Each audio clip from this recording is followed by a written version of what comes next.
Hello, welcome back to another Ruffa Sports Cars video. In today's video, I'm going to be going over how you can start to price out your own cards to potentially sell at a card show, maybe sell directly to people, however you see fit. This is just my own methodology and how I figure out what I think are fair values and all that. Sometimes it's just more or less natural pricing. Like sometimes I don't go strictly based off comps. Sometimes I do. This Kaminga is a really good example. I'm going to just probably go over.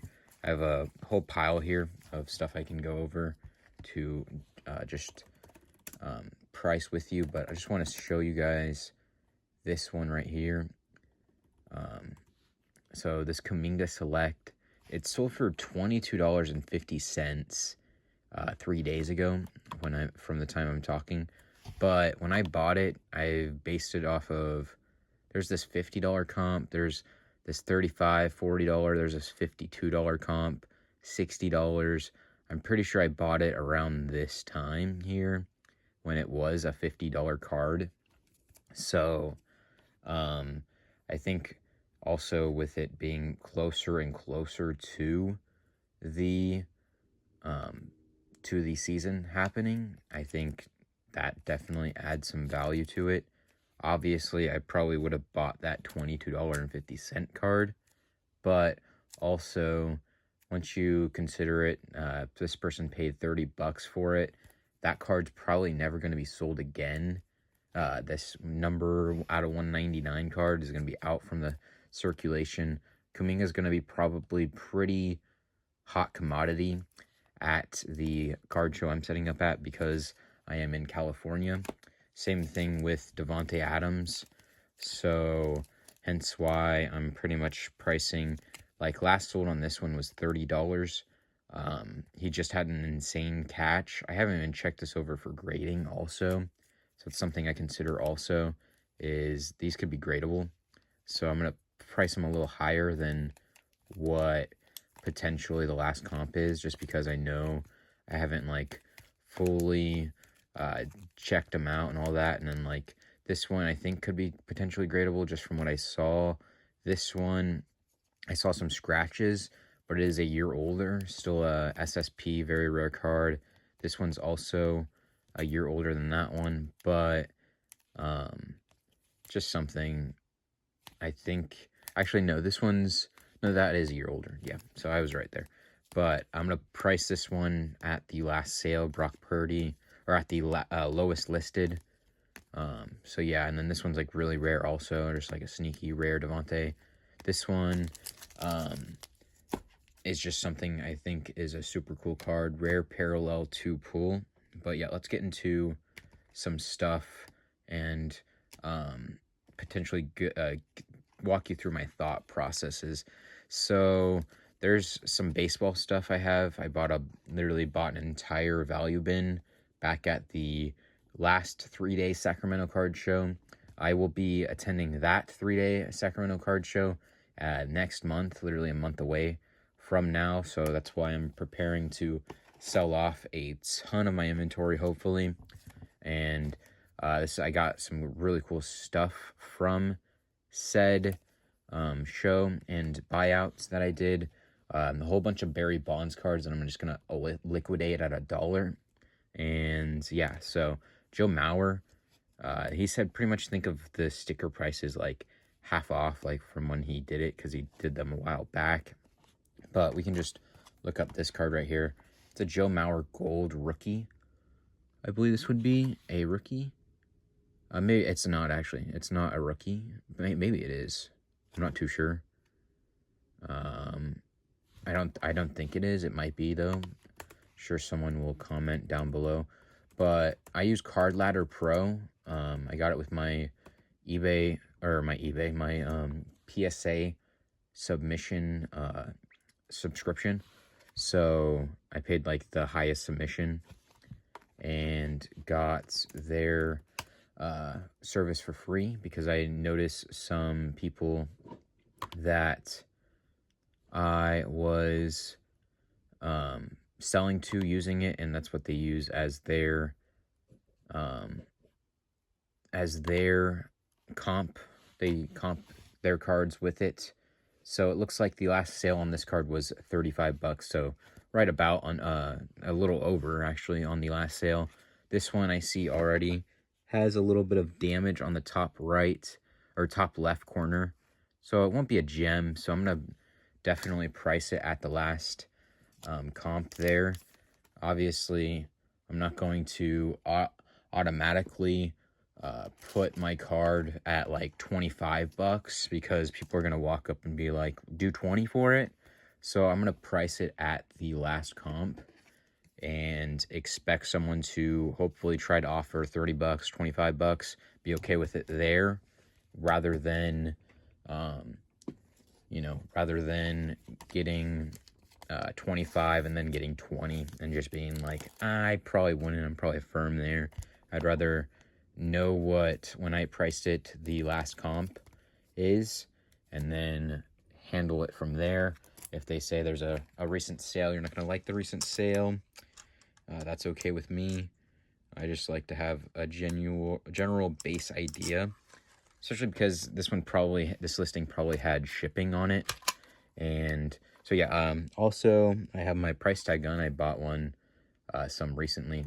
But so yeah, you change the price gun, you just kind of do that. You can see, then you can dial it in. So change it to 35 and I get that going. And then I will indicate that this one is special. So like you can tell on the other cards, I do the serial numbering. So this one's out of 2004 with a Sharpie. And then I put also, if it is gold, I put gold if I can fit it on the same one. And this one I could, so I put gold, and it's numbered out of 2004, hence my $35 price. It just kind of, if people are new to the hobby, they like Joe Mauer, they're like, oh, it's gold. Okay, that makes sense on why it has a little bit of a premium to it. It's also numbered. It's numbered really high, but that's just how Topps Gold is. You know, you can have a conversation with them about it easier than you can without that, I feel like, just for me personally. But yeah, so this is a Topps Vintage. This is from 2017 of Ichiro Suzuki. So really cool card, actually. So yeah, this is like a vintage stock, they call it. And let's see if we can find this exact card. Looks like last sale is about 10 bucks here. So what I'll also do is I remove them from their top loader and their sleeve, kind of give it like a once over. Just make sure that nothing is shocking to me. Like, I don't want there to be a wild crease. Obviously, this is vintage stock, so it's going to be a little different than your standard one. Typically, I might not... This one just has a price sticker on the back, and someone spending 10 bucks with me, I want them to have, you know, a relatively decent top loader. Also, once I figure out the comp and all that, I will then just automatically do the sticker.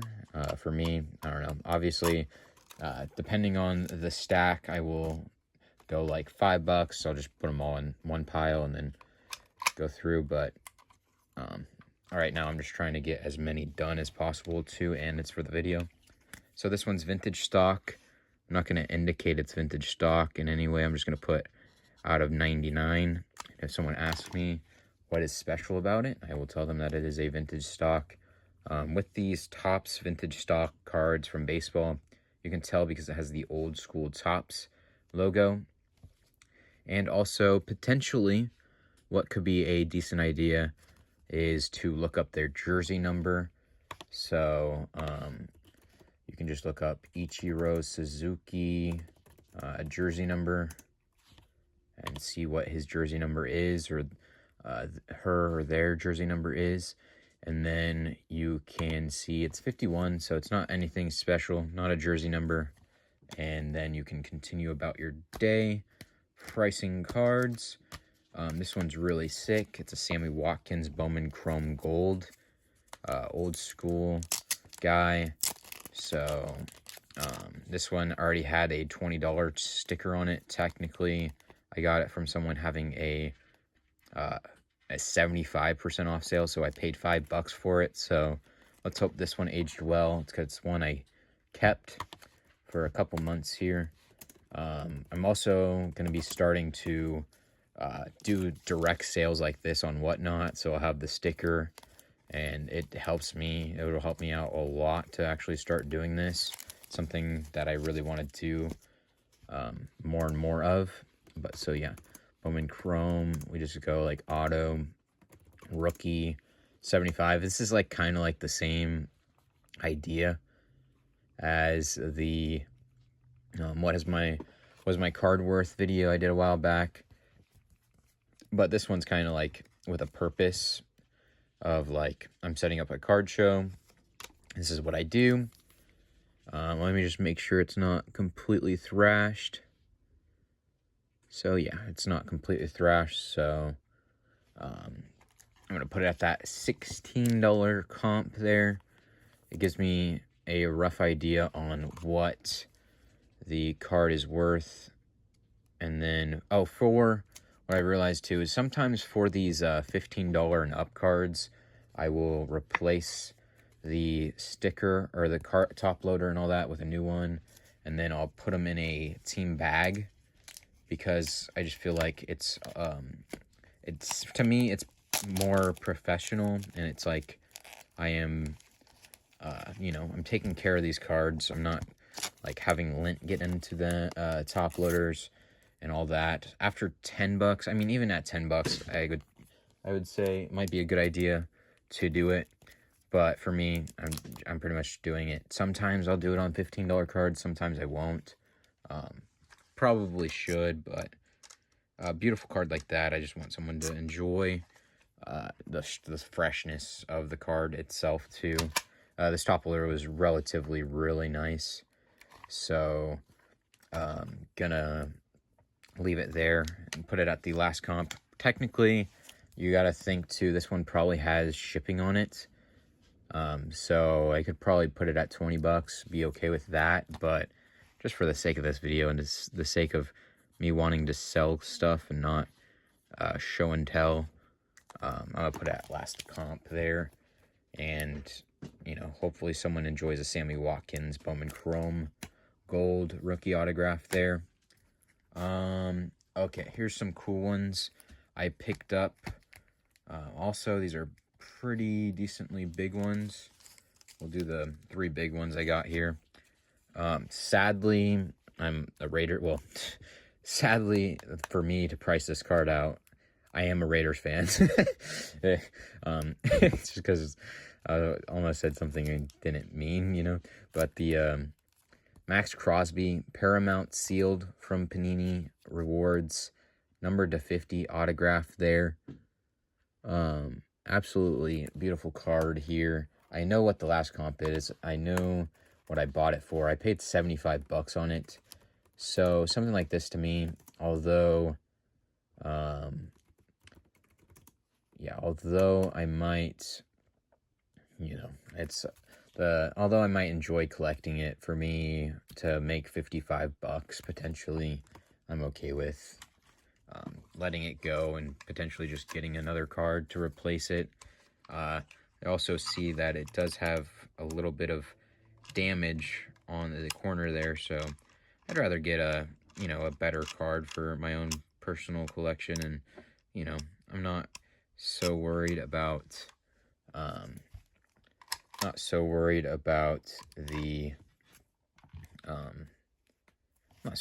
keeping it. There's plenty of opportunity for me to get more and more super cool Max Crosby cards.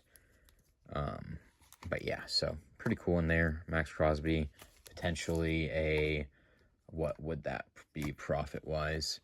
Like 75% profit or something like that, crazy amount. So I'm going to try to sell that card there. This card also, Chet Holmgren. This is a Revolution rookie autograph, numbered to 25. I paid 150 bucks on it. You guys saw that in a old video. Also, I'll put some potential screenshots. I'm not too sure. I have a lot to do, so. But I have a ton of videos out for your enjoyment. So definitely feel free to watch all of those ones. Sadly, here, 8.5 out of 7 sold for $338. So that does mean that I feel like someone's going to see that and be a little hesitant to purchase this card, especially for what I want to price it at. I want to price it at that, at least at that $300 range.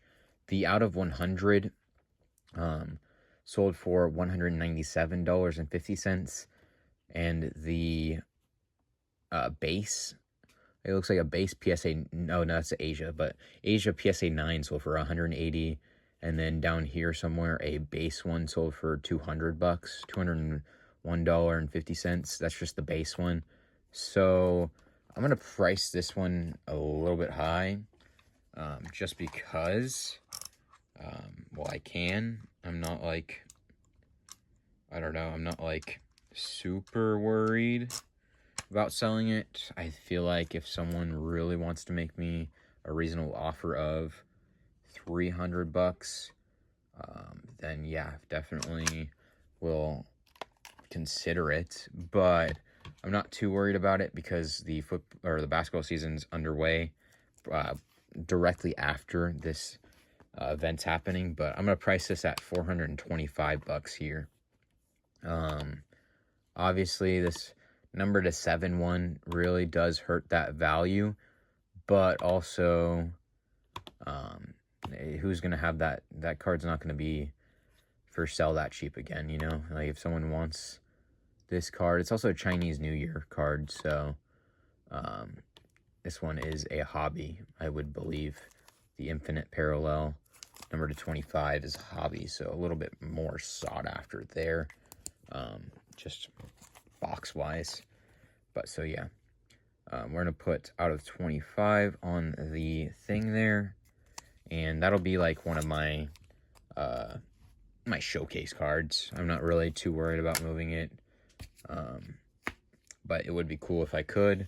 So this one I also picked up a while back, a long time ago. I have, honestly, some of these higher dollar cards, I've been waiting for the card show, and I'm just not so worried about moving them. They're 3 big players that I know and believe in, and I just, you know, would rather just keep their cards than sell it. This one I should actually consider grading. It does just have some weird little surfaced potential issues, so I think it would probably get a 9, just to be honest. I'm gonna get it into actually I might get that into a 1-touch. Let me actually do that. So let me grab a 1-touch real quick. I just want to make sure I don't have it just hanging out. All right, so this one might be the last one that I do. Say Juju Watkins, number to 99. It's an aqua refractor from Topps Chrome McDonald's All-American. That's a really cool story on how I got this card. I got it for $80 even.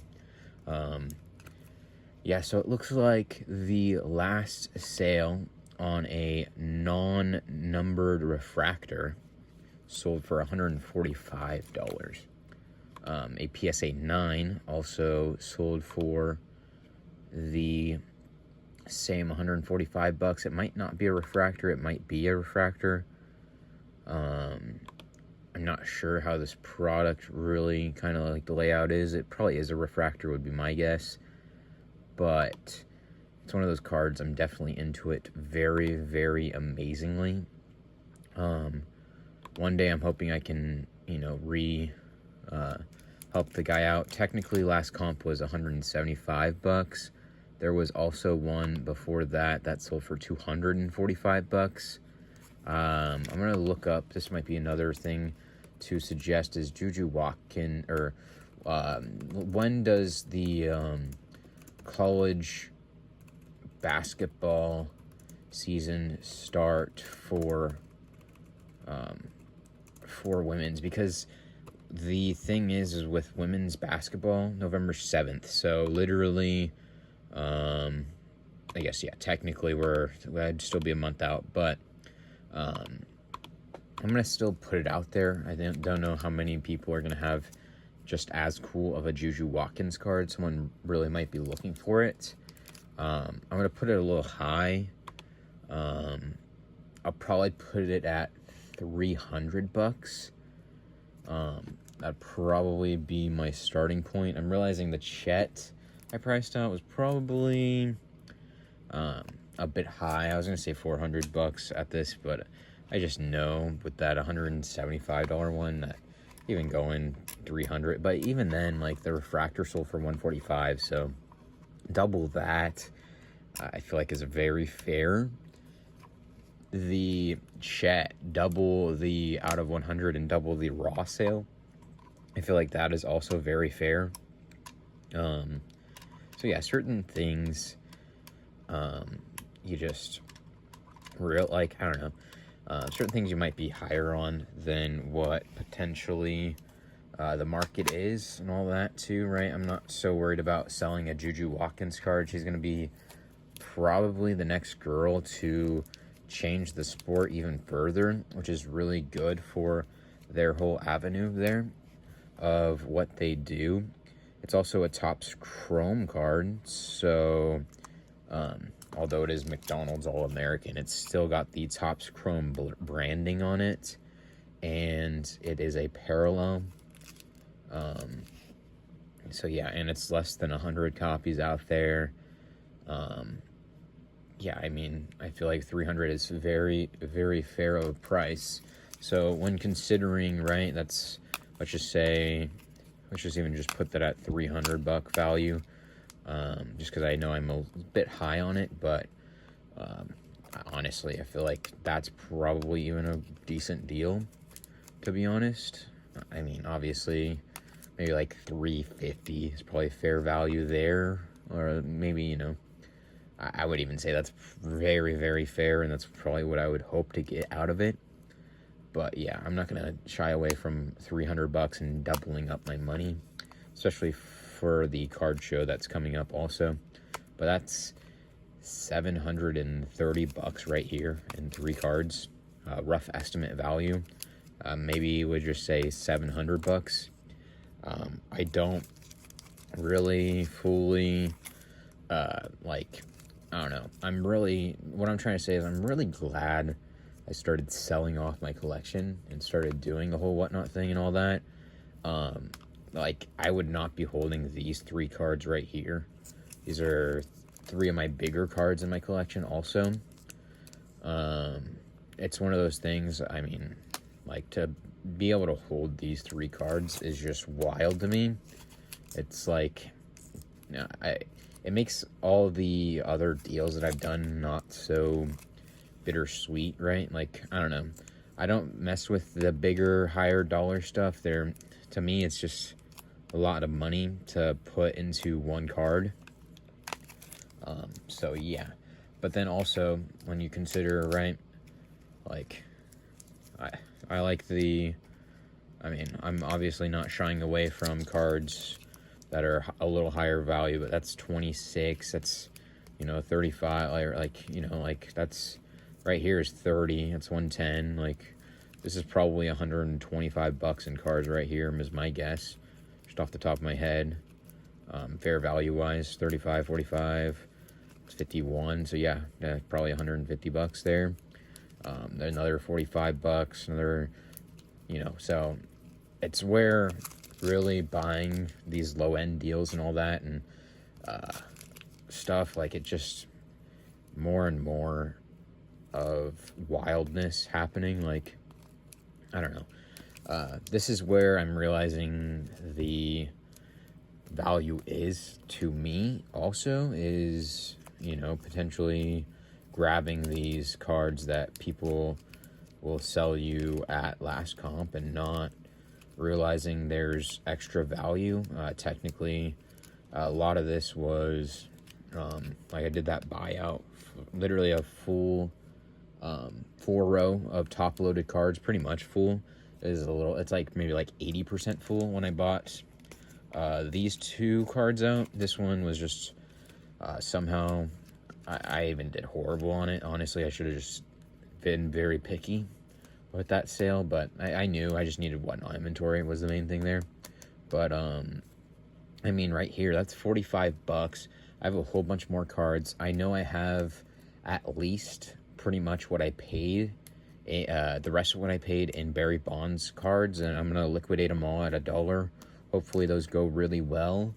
I mean, I'm in Northern California, so yeah.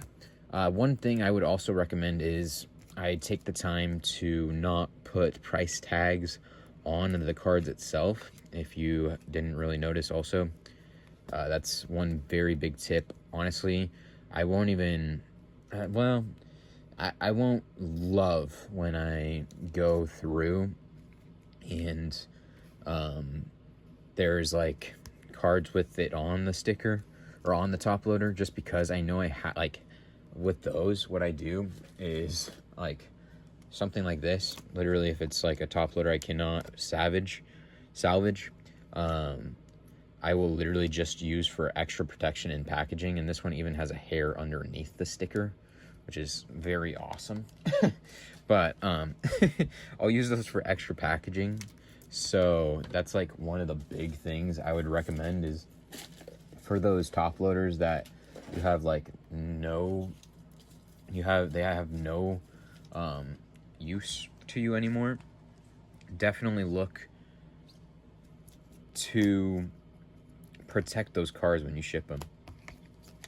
So I'll do like a sandwich like this, and then I will grab a little team bag. I think these are just mini Tim bags, but it's like literally perfect. They fit pretty much 3 cards in them, 3 top loaded cards. I remove it, tape it down, and then potentially I will do the cardboard trick also.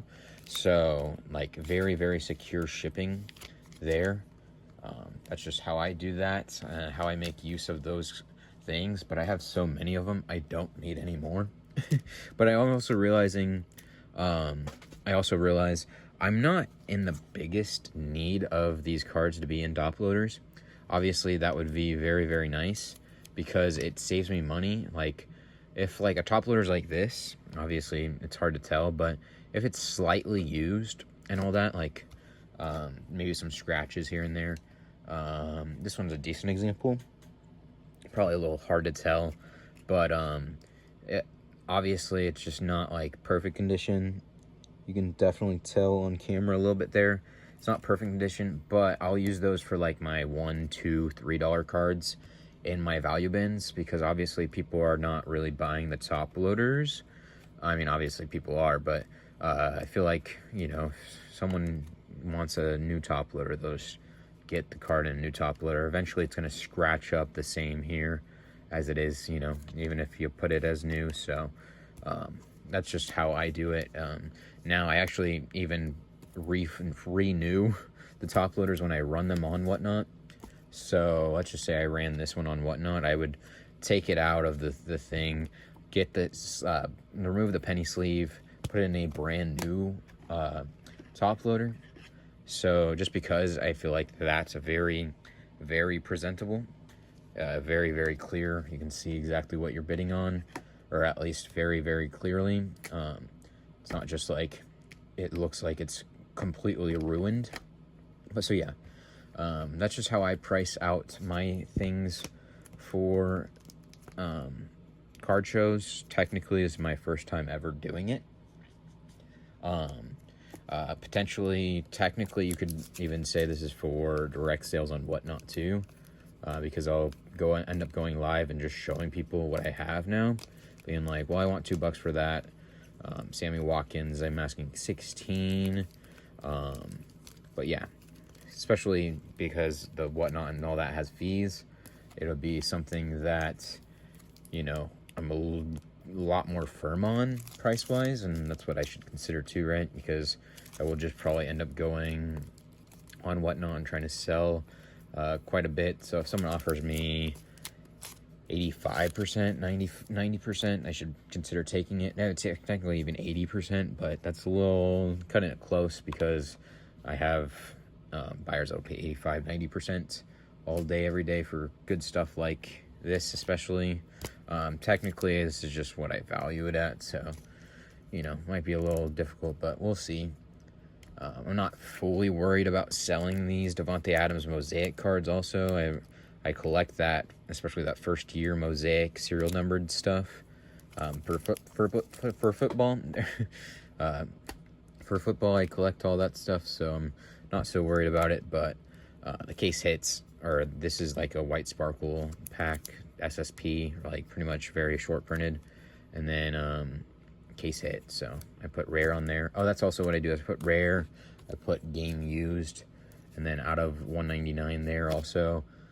This is out of 30. It just makes it a lot easier. Someone can just look and gander in your thing. They don't have to, you know, you're not getting bombarded with questions about it. Sometimes eventually might sell out of a lot of my $10, $15, $20 cards. So to have $5 cards at the ready, also with it, I can just swap them out, put them in my showcase. That's my game plan is, if I run out of $10 and up cards to put in the showcase, then I will start to put $5 cards in there. Just my game plan.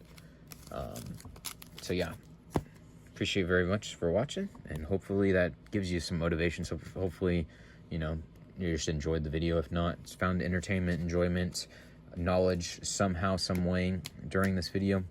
Appreciate everybody for watching, and I will see you in the next one. Take it easy.